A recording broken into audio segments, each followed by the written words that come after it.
Califórnia está cheia de surpresas mortais. Prevemos um terremoto de 7,9 nos próximos 30 anos. Desde um antigo arsenal nuclear... A Terceira Guerra Mundial começará. ...aos túneis escuros de uma ferrovia subterrânea. São espaços apertados, cabem crianças pequenas, não eu. Vamos descobrir como a guerra entre o Norte e o Sul afetaram os calabouços de Alcatraz. Eu estou num túnel debaixo de Alcatraz. Pela primeira vez, vamos filmar exploradores urbanos. Estamos tentando ficar em silêncio.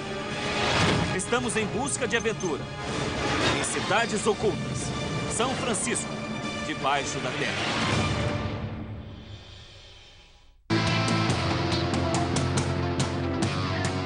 Cidades ocultas.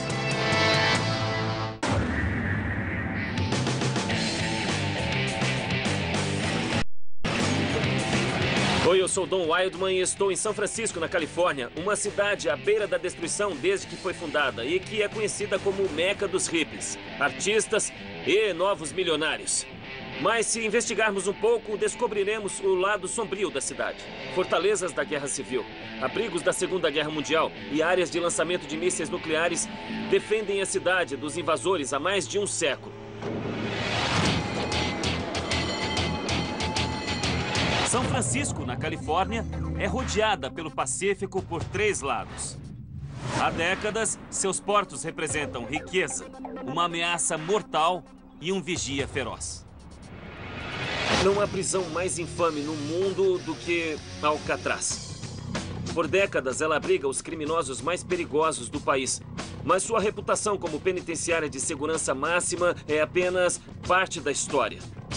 Sob a cela que abrigava Al Capone e Machine Gun Kelly, estão as ruínas de uma antiga fortaleza da Guerra Civil, que também protegia a riqueza da União e defendia a Bahia de invasores estrangeiros. Rich? Sim? Olá, Don Wildman. Bom dia, bem-vindo. Bom dia. Peguei um barco para Alcatraz com o guarda florestal Rich Widman para saber como a rocha protegeu São Francisco de canhões da Confederação. Alcatraz fica a 400 metros do centro de São Francisco e é uma ilha de pedra sólida de 90 mil metros quadrados. Uma prisão natural. A água tem 90 metros de profundidade. A temperatura da água é de 9 a 11 graus Celsius. E se alguém tentar escapar, ficará na água por 20 minutos até ter uma crise de hipotermia. 70% dos peixes na Bahia são tubarões, então se mergulhasse nessa água fria e se afogasse, provavelmente os tubarões pegariam seu corpo. Que legal. No local onde hoje fica a prisão de concreto, havia uma fortaleza. Concluída em 1859 e carregada de armas, sua missão era proteger milhões de dólares em ouro, primeiro de inimigos estrangeiros. Depois, quando eclodiu a Guerra Civil, de um exército da Confederação desesperado para financiar sua guerra. 75 anos depois, quando Alcatraz se tornou uma prisão federal, os mafiosos mantidos aqui não imaginavam que uma fortaleza da Guerra Civil estava bem debaixo de seus pés. Não acredito, olha só isso. O pavilhão principal de Alcatraz. Os pavilhões B e C já abrigaram até 303 homens.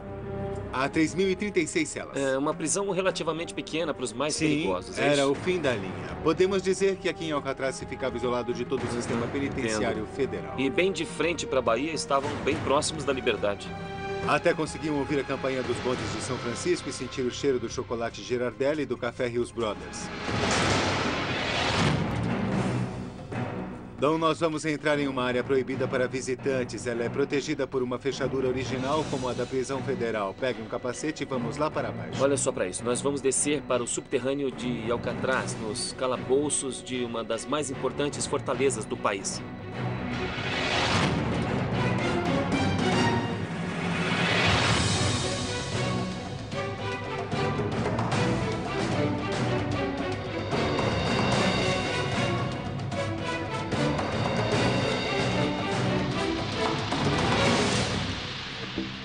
Estamos de volta à Guerra Civil aqui. Sim, este espaço aqui é de 1857. Estamos em um fosso seco.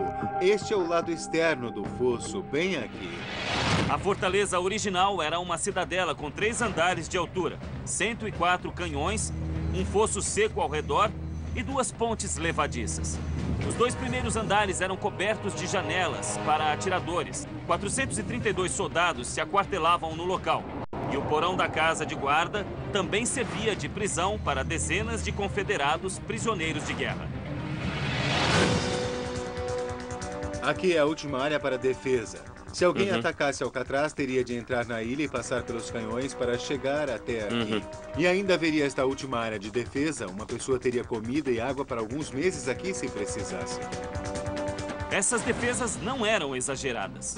São Francisco, com sua enorme reserva de ouro, avaliada em dezenas de milhões de hoje, era um alvo tentador para o exército da Confederação. Havia ouro suficiente saindo de Sierra Nevada a cada 2 ou 3 dias e que podiam financiar toda a guerra civil. Então temiam que os sulistas atacassem a baía. Mas foi comprovado que realmente planejavam isso. Um navio ficou diante da Golden Gate por alguns dias. E ele se preparava para atacar São Francisco quando a guerra civil já havia terminado. Então havia uma ameaça real. Neste lugar, durante a guerra civil, mantiveram a fundação e construíram a famosa prisão em cima. Depois da guerra, o forte foi transformado em uma prisão militar e depois em uma prisão federal. A antiga estrutura foi demolida até o 1º andar e substituída por concreto armado.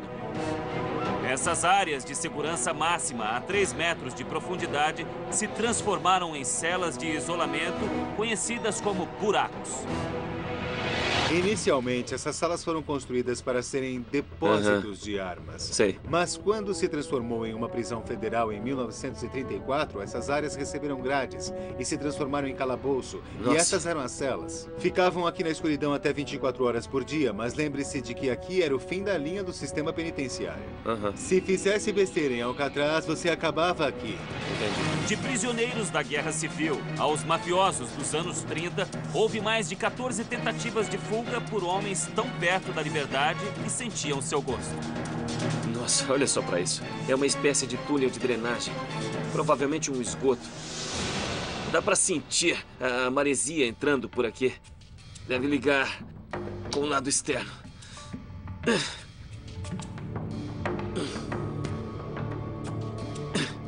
Isto deve levar lá pra fora. Se eu fosse um prisioneiro e eu ficasse aqui neste buraco, eu cavaria aqui e tentaria fugir de Alcatraz.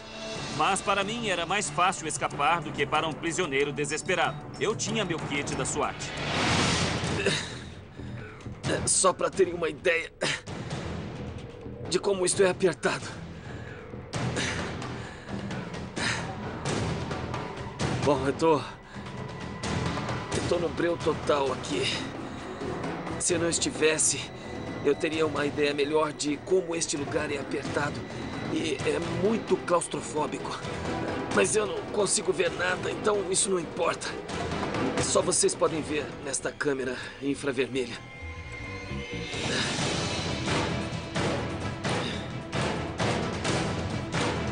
Foi legal. Bom, eu cheguei até o fim do túnel e ele desce alguns metros. E acima da minha cabeça, a 1,5 metros de altura, tem um poço. Então aquilo é a luz do dia. Isto aqui é um escoadouro, é um cano de esgoto das antigas fortificações que ficam sob Alcatraz. Eu tô num túnel debaixo de Alcatraz, que estranho. Se eu tivesse preso lá em cima, eu ia querer saber disso.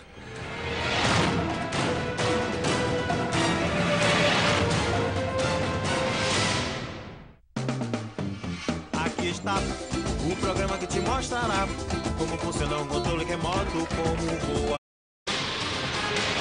Eu estou em Rock in Rio, em Marine Headlands. Desde os espanhóis, esta região era vital para a defesa de São Francisco e podem ver por quê. Lá está a ponte Golden Gate e a Baía de São Francisco. Esta coluna está coberta de infraestruturas de cada época. Eu vou me encontrar com o guarda florestal John Porter, que vai me explicar como as defesas de São Francisco se adaptaram à era nuclear.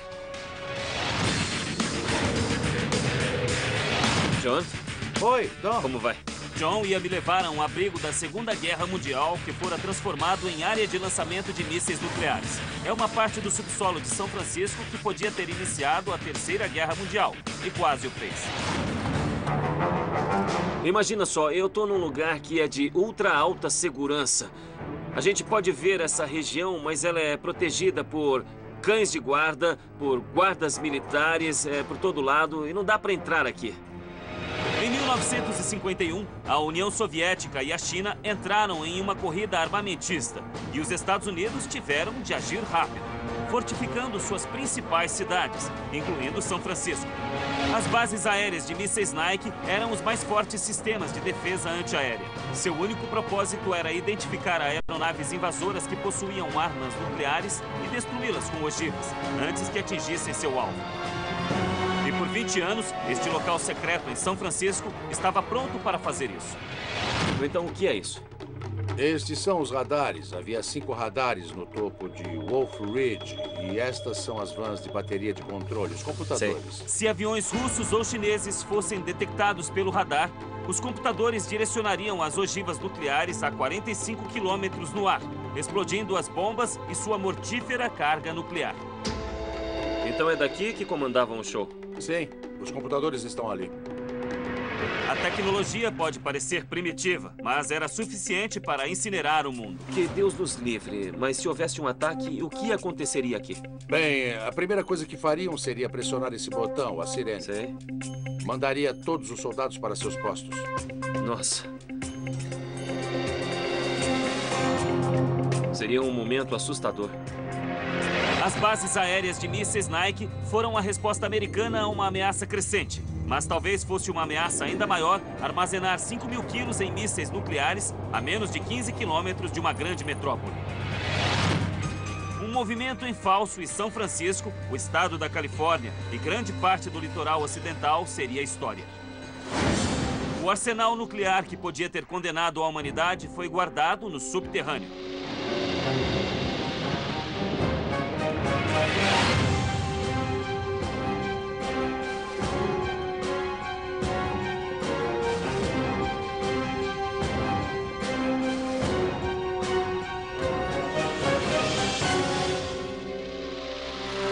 Nossa, é impressionante.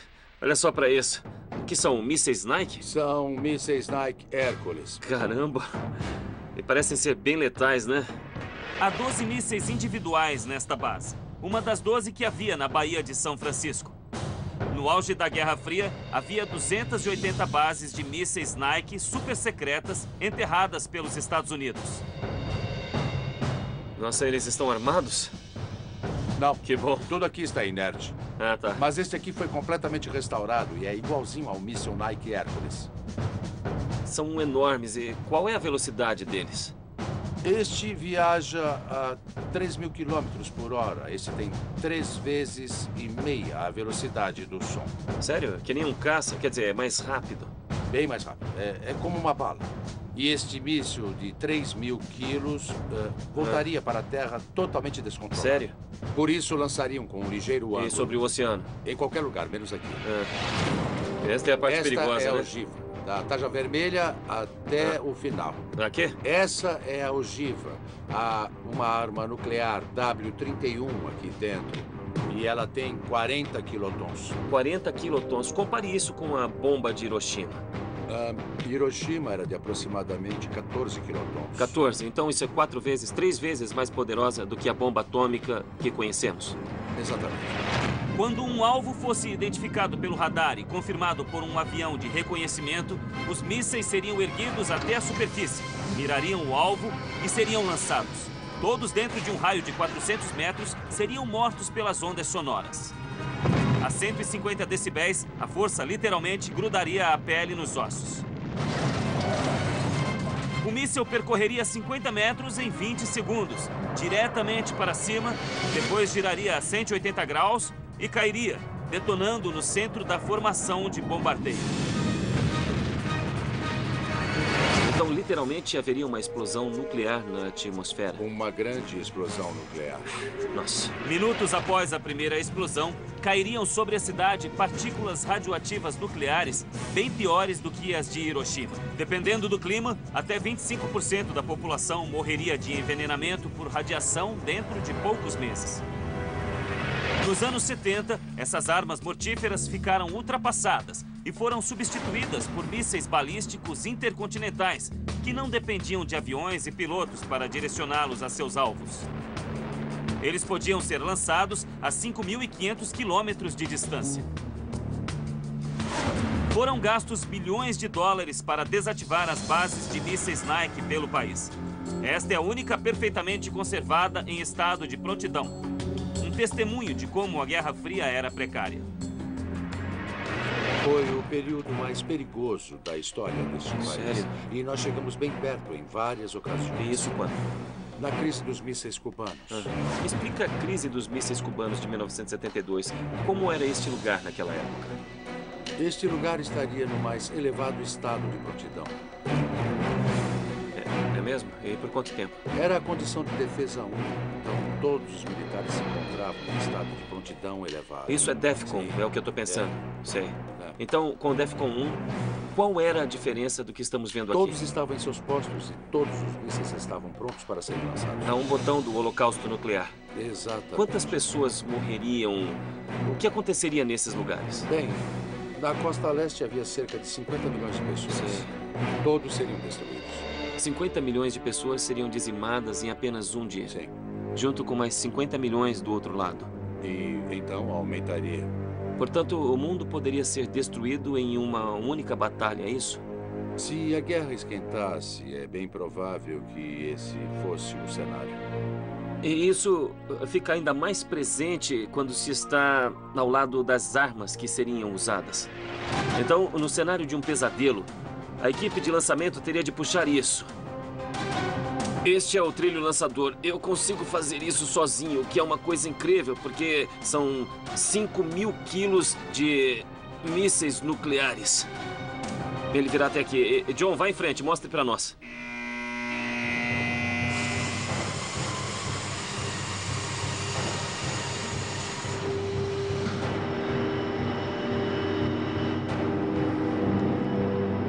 A gente pode levantar isso?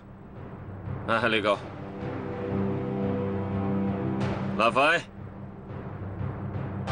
É incrível. Isto aqui está armado e pronto para ser lançado. E quando isso for lançado, subirá a 45 quilômetros até o alvo inimigo. Aviões russos e chineses que se aproximarem de nossa costa. E quando isso atingir o alvo, explodirá os aviões no ar. E então, a Terceira Guerra Mundial começará.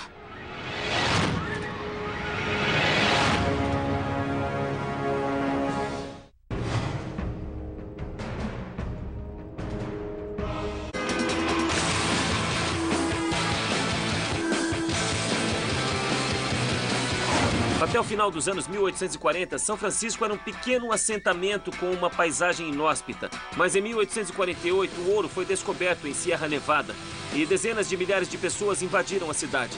Uma riqueza inimaginável fluía daquele porto todos os dias, sob a forma de ouro puro. Sumiu o pequeno assentamento. São Francisco agora era uma cidade próspera. Mas nos anos seguintes, as ruas superlotadas e os bairros em decadência alimentaram uma catástrofe de grandes proporções. A cidade que cresceu com a Corrida do Ouro fica no topo da falha geológica de San Andreas. A moderna engenharia subterrânea já salvou São Francisco antes e é a chave para o futuro da cidade. Neste desastre, em 1906, a brilhante concepção deste edifício, a Casa da Moeda de São Francisco, foi que preservou a fortuna, reconstruiu a cidade e salvou o país de um colapso econômico. Eric? Oi, Dom, como vai? O especialista em Corrida do Ouro, Eric Christopherson, nos mostrou um edifício que fora o Fort Knox de sua época. Inaugurado em 1874, o elegante saguão de 3.000 metros quadrados se encheu de garimpeiros sujos que queriam trocar pó de ouro e pepitas por dinheiro. O que você está me dizendo, Eric, é que as pessoas vinham da rua com sacos cheios de pó de ouro e iniciavam o processo aqui. A primeira coisa que faria seria derreter as pepitas e o pó de ouro e formar lâminas de ouro ou prata, que depois poderiam ser transformadas em moedas. E todo o processo acontecia aqui. É. 200 milhões de dólares de ouro e prata foram trancados em 11 cofres impenetráveis.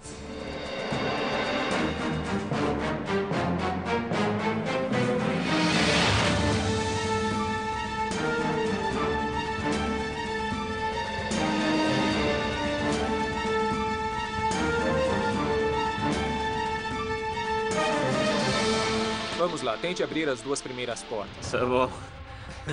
E qual é o peso disso? Uma das portas do cofre pesa 40 toneladas. É sério? É muito pesada.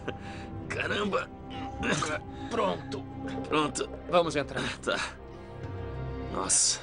No século XIX, seríamos baleados por entrar sem autorização neste cofre revestido de aço. Isto aqui estava cheio de sacos com bolsinhas de pano, cheias de moedas de prata. A pilha era tão espessa que o peso dela deixou as marcas das moedas bem aqui, como você pode ver. Este edifício protegia os sacos de moedas de ouro recém-cunhadas e de uma ameaça ainda maior: a devastação da mãe natureza. Construíram este edifício para resistir a terremotos. Era sismicamente equipado. É.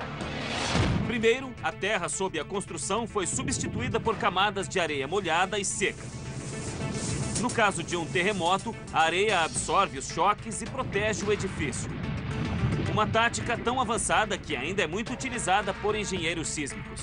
Uma laje de concreto reforçado com ferro de trilhos de trem flutuava no topo dessa base. Tudo isso suportava uma armação em ferro forjado, coberta de alvenaria e permitia que todo o edifício se movesse como uma caixa impenetrável.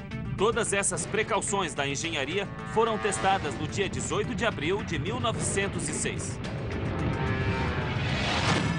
Houve um terremoto e depois um incêndio que durou 3 dias. Em uma manhã de primavera, um terremoto de 7,9 atingiu com uma força de 15 milhões de toneladas de TNT, derrubando centenas de edifícios e rompendo o sistema de água da cidade. Quando o incêndio eclodiu, não havia água para combatê-lo. As chamas se propagaram, ardendo durante dias e matando milhares. A Casa da Moeda e seus 58 trabalhadores e seguranças que se refugiaram dentro dela sobreviveram ao terremoto, mas tiveram de enfrentar o incêndio. As chamas aumentavam, chegando em alguns casos à altura de 20 andares com temperatura de 1000 graus. O fogo rodeava a Casa da Moeda e quando fecharam as janelas, o vidro derreteu e escorreu pelas paredes. Os homens seriam cozidos vivos e o edifício seria incinerado, mas encontraram a sorte no subsolo.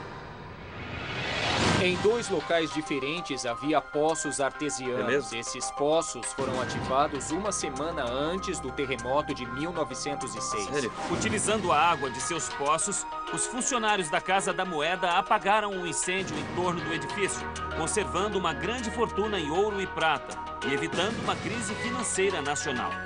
Este aqui é um dos 2 poços que havia. Isso mesmo. E foi por causa disto que este edifício sobreviveu à pior catástrofe urbana do país. Atualmente, São Francisco, mais uma vez, conta com um enorme projeto de engenharia subterrânea para se proteger. Mas, desta vez, algo mais precioso do que o dinheiro está em jogo: a água potável da cidade.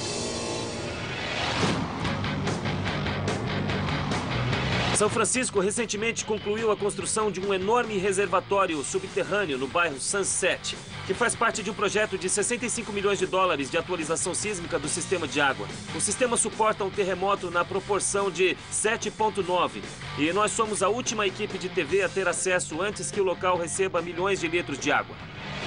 Oi? Oi, Don. Eu me encontrei com Paul Maza, da Comissão de Serviços Públicos de São Francisco, para ver como a cidade protege seu recurso mais valioso de uma ação da natureza ou de um ataque terrorista. Então este é o reservatório Sunset. Exatamente. E qual é o tamanho deste lugar? 80 mil metros quadrados. O projeto de 4 bilhões de dólares vai armazenar água para 2,4 milhões de pessoas. A entrada é aqui em frente. Mas não podemos mostrá-la por motivos de segurança. Nós não gostaríamos que vocês gravassem algumas coisas. Claro, afinal é água potável de Isso, São não Francisco. queremos mostrar o acesso à água potável. Tá legal, desliga a câmera.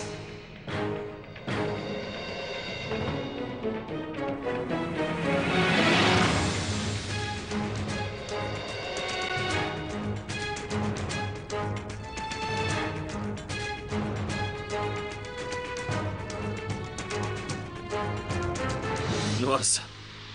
Parece uma caverna. Tem 40 mil metros quadrados, o equivalente a 4 quarteirões. Sério? Tem 10 metros de altura. Não brinca.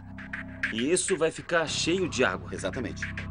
Houve um terremoto em 1906. Você ainda teme que um terremoto assim possa acontecer? Sim, os terremotos não acontecem apenas uma vez e prevemos um terremoto de 7,9 nos próximos 30 anos. Para resistir à agitação de um terremoto de 7,9, os 300 pilares do reservatório são sustentados por estruturas diagonais que suportam um telhado com mais de 4 quarteirões de comprimento. Se houver um terremoto, as estruturas permitem que os pilares se desloquem para cima e para baixo, mas não de um lado para o outro, enquanto cada uma das 19 placas do telhado se move independentemente. Então é este cano que traz a água. Isso mesmo. Qual é o tamanho deste cano? Ele tem 140 centímetros de diâmetro. E ele transporta quanta água? 190 milhões de litros por dia. Por 2 anos, este local abrigou 200 trabalhadores. Mas em algumas semanas, só os mergulhadores entrarão aqui à procura de rachaduras. Esta é a extremidade final. Meu eco. E a outra extremidade deste cano fica lá em Serra Nevada. Somos as últimas pessoas a entrar neste enorme reservatório antes que milhões de litros de água sejam despejados aqui e preencham este lugar. Não é mesmo? É sim.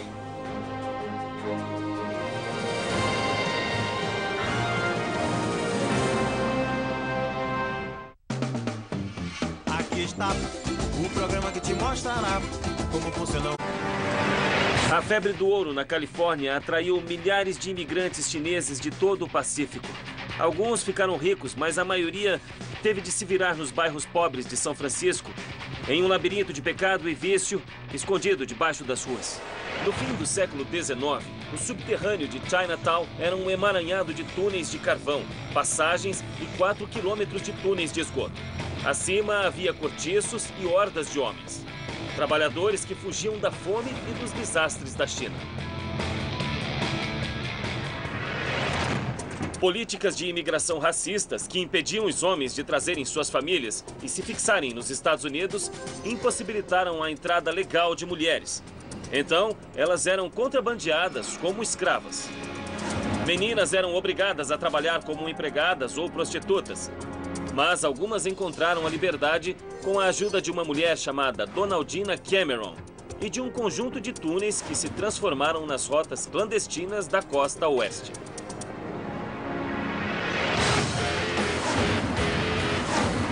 Eu vou me encontrar com o Jack Shaw. Ele trabalhou na casa de Cameron nos anos 60 e 70 e conheceu a própria senhorita Cameron. Ele vai me contar sua incrível história. Oi, Jack. Oi, Dom. Prazer em receber. Muito obrigado. O prazer é meu. Bem-vindo à casa Cameron e a Chinatown. Jack conheceu mulheres que foram vendidas como escravas e que escaparam da miséria através deste esconderijo e dos túneis debaixo dele, com a ajuda de uma mulher conhecida pelas meninas como Mãe Amada e pelos escravocratas como Demônio Branco. Quer dizer então que ela salvava essas meninas de um destino terrível? Isso mesmo. Podemos entrar? Por favor. Atualmente, a casa de Cameron funciona como um centro comunitário para a população asiática de São Francisco. Mas há 130 anos, voluntários da igreja andavam por aqui na calada da noite, trazendo meninas e adolescentes resgatadas de bordéis. Mas a reputação da casa de Cameron cresceu e ficou mais difícil de esconder as meninas. Quer dizer que os proprietários vinham procurá-las aqui? Sim, vinham com sua própria polícia. Os ajudavam Os a pegar corruptos. as meninas com mandados Entendo. de busca. Sei, então havia corrupção no meio. Claro. Isso. Os proprietários usavam contratos de serviço de 30 anos para legitimar suas reivindicações. Mas quando eles apareciam na porta da frente, exigindo a devolução de seus bens, as meninas eram levadas para um esconderijo subterrâneo por uma escada de serviço.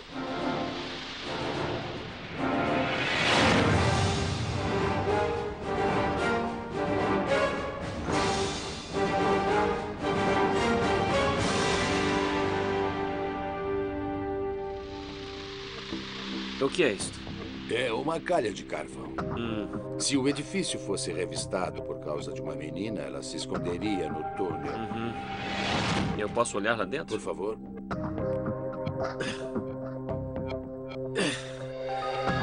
Este espaço aqui é bem pequeno, só serve para uma pessoa pequena, mas eu acho que eu posso me espremer aqui.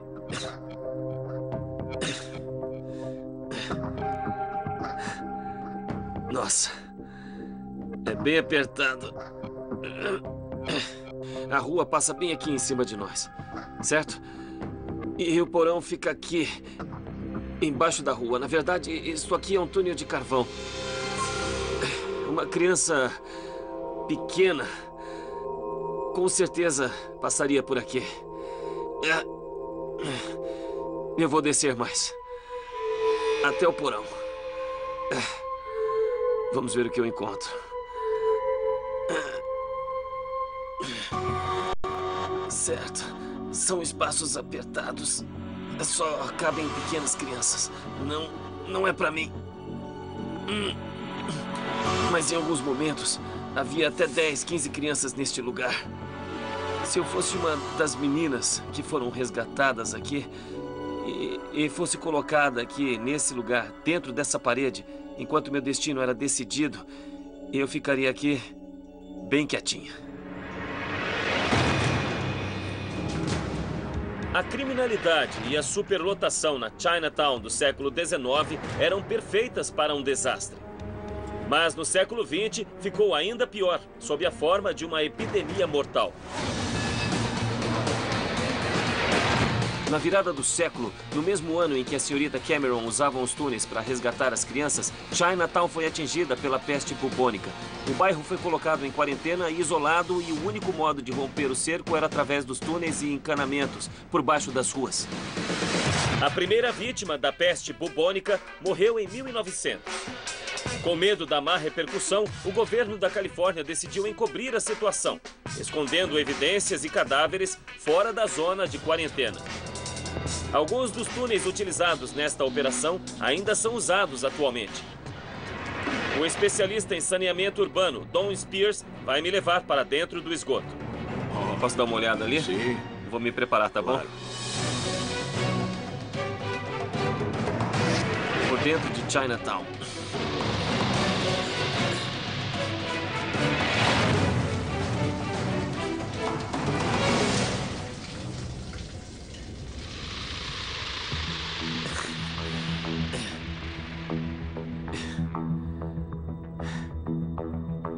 Este esgoto é bem pequeno, né? É, sim.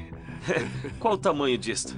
Tem 1,5 metro de altura e 1 metro de largura nesta faixa. Quer dizer que os esgotos de Chinatown são todos desse jeito? É isso mesmo. Estes esgotos levam diretamente para a Bahia. Eu consigo ouvir o esgoto. Enquanto estamos aqui, as pessoas estão dando descarga e lavando a roupa. Esses canos de esgotos bem construídos levavam os dejetos para fora da cidade, mas também funcionavam como vias expressas pelos ratos, muitos dos quais carregavam uma doença mortal. Ah, que legal, tem um rato bem ali.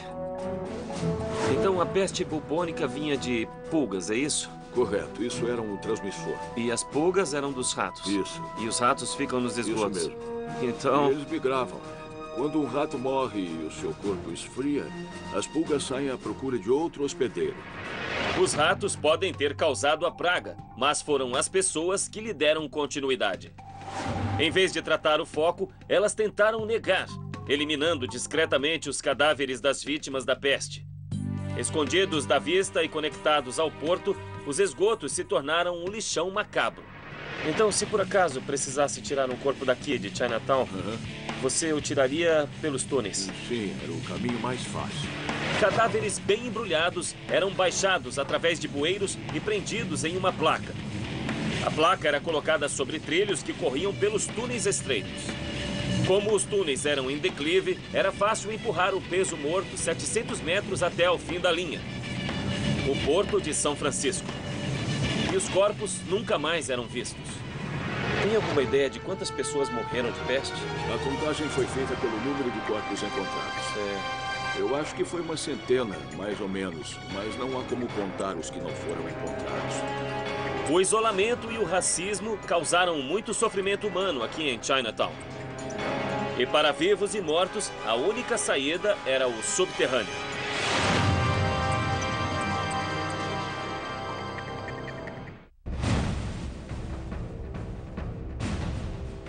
Francisco também criou um movimento subversivo menos conhecido, o chamado Suicide Club. É um grupo secreto de exploradores urbanos que vivem cada dia como se fosse o último, para confrontar seus medos e entrar em um mundo de caos. E assim que entraram no subterrâneo abandonado e esquecido de São Francisco, descobriram que a cidade também fora uma fortaleza militar super secreta enterrada debaixo da terra.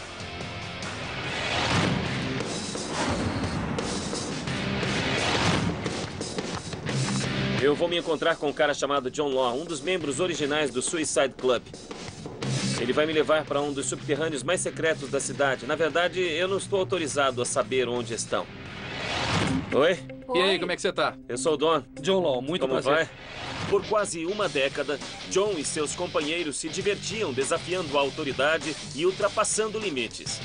Eles andavam nus nos bondes, escalavam pontes e exploravam o vasto submundo de um complexo militar abandonado que poucos conheciam na Cidade do Amor. As entradas de abrigos da Segunda Guerra Mundial e da Guerra Fria foram fechadas nos anos 70. Oi, prazer em Oi, conhecer. como vai? Prazer. Muito prazer. Mas John e um grupo de exploradores urbanos se recusaram a deixar que um grande capítulo da história da cidade desaparecesse. Então, encontraram uma forma de entrar. Não vamos dizer a localização e você vai ficar de olhos vendados. Mas vamos entrar em uma câmara subterrânea que não é acessível a qualquer um. Tá bom. Para proteger a localização da entrada, nossa equipe teve de vendar os olhos enquanto nos dirigíamos para lá. Todos vocês vão usar máscaras? Isso significa que tínhamos que entregar nossas câmeras para estranhos. Então leva a gente para o subterrâneo. Pode deixar, vamos nessa. Não sabíamos para onde estávamos indo, mas sabíamos que era em algum lugar próximo da área de lazer de Golden Gate, que abrange quase 300 quilômetros quadrados. Dizem que sob este parque há um complexo militar subterrâneo super secreto, criado na Segunda Guerra Mundial. Não mostre o lado de fora. Pode deixar. Pronto, já chegamos. Não tire as vendas. Então leva a gente para o subterrâneo. Pode deixar, vamos nessa. Isso, por aqui. Tô ligando a câmera. Vem até aqui, estamos chegando. Mais um passo para cima. Espera, assim. Muito bem. Aqui tem um buraco. Assim, isso. Tá bom. Vou descer. Ela é estreita. Tá. Isso, assim mesmo.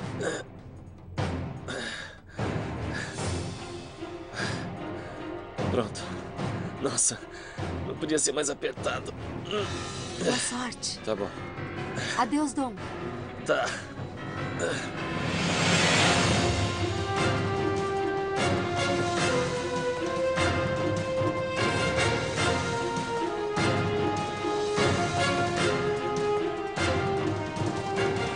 Desculpa. Tudo bem aí? Obrigado.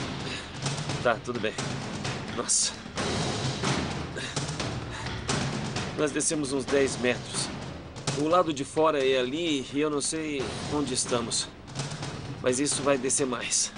15 metros. Que poço é esse pelo qual nós descemos? É um longo poço de concreto, é um tubo de ar e também dá acesso a um posto de vigilância. Artigos de sobrevivência fornecidos pelo Escritório de Defesa Civil. Isso é demais. Artefatos antigos da Guerra Fria, com certeza. Nossa, isso é enorme. Caramba, olha só pra isso.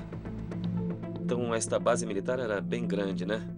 John estima que este abrigo tenha 7.500 metros quadrados no subsolo.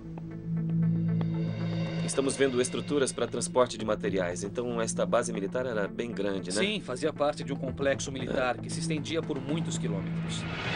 Me diz uma coisa, para você, como era este lugar em seu estado original? Seria bem parecido com o que vemos agora, mas sem os grafites dos anos 70. Então, teríamos esses corredores de concreto, trilhos elevados que apodreceram, havia beliches aqui dentro, uma cozinha, alojamentos, e havia aqui também um depósito para as armas. Que remonta aos anos 50, talvez?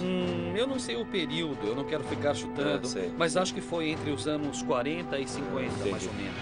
John não saberia dizer, mas este local subterrâneo tem todas as características de um depósito de armas da Segunda Guerra Mundial. A guerra no Pacífico dependia fortemente de navios, carga e munições do porto de São Francisco. Então, fortificações existentes da Guerra Civil foram reforçadas. E abrigos novos e maiores foram escavados bem profundamente debaixo do parque da cidade. Essas estruturas no teto seriam usadas para transportar artilharia, eu acho. Então havia caminhões passando por aqui, soldados entrando e saindo daqui. Talvez até houvesse uma plataforma de artilharia aqui, eu não sei onde estou. Mas se isto fosse tão sério quanto parece ser, haveria muita atividade aqui.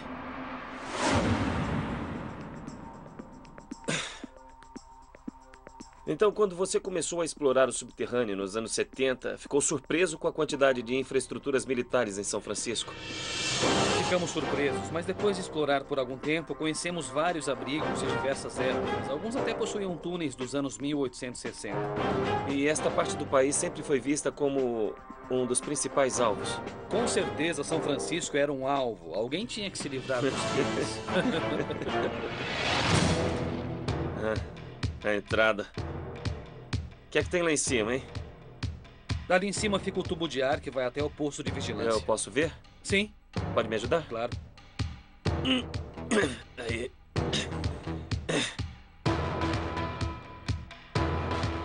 É estranho pensar que este lugar está completamente fechado. Este país passou 20, 30 anos acreditando que seria atacado. Então construíram fortificações como esta, aqui no subsolo. Em outros tempos, este local pode ter sido uma área super secreta, defendida por cercas e patrulhas militares. Agora, sua única defesa é o fato de que quase ninguém conhece o local, exceto o Suicide Club. Eu ouvi pessoas falando, estamos embaixo do parque. Sim, aqui onde estamos andando. Sim, mas grande parte da Bahia é formada por parques. É verdade. Escuta, tem pessoas lá fora. Tem. Todo mundo pensa que este lugar está totalmente escondido.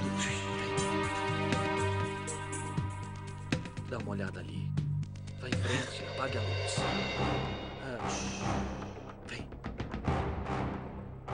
Estamos tentando ficar em absoluto silêncio, para que ninguém lá fora saiba que dá para entrar aqui dentro. Seria ruim se todos soubessem como entrar aqui. É perigoso aqui. As explorações subterrâneas do Suicide Club são bem parecidas com as nossas. Estamos cavando para descobrir as histórias que ficam escondidas no submundo. Desde que começamos a descer aqui, como o abrigo é fechado, nós deixamos um recado. Para o Suicide Club, obrigado por nos trazer até aqui. Cidades ocultas. Pronto.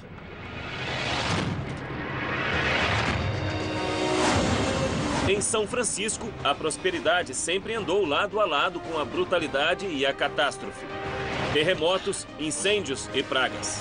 Mas poucos sabem que a cidade chegou bem perto de um ataque inimigo. A única coisa que a salvou foram as fortificações maciças do submundo.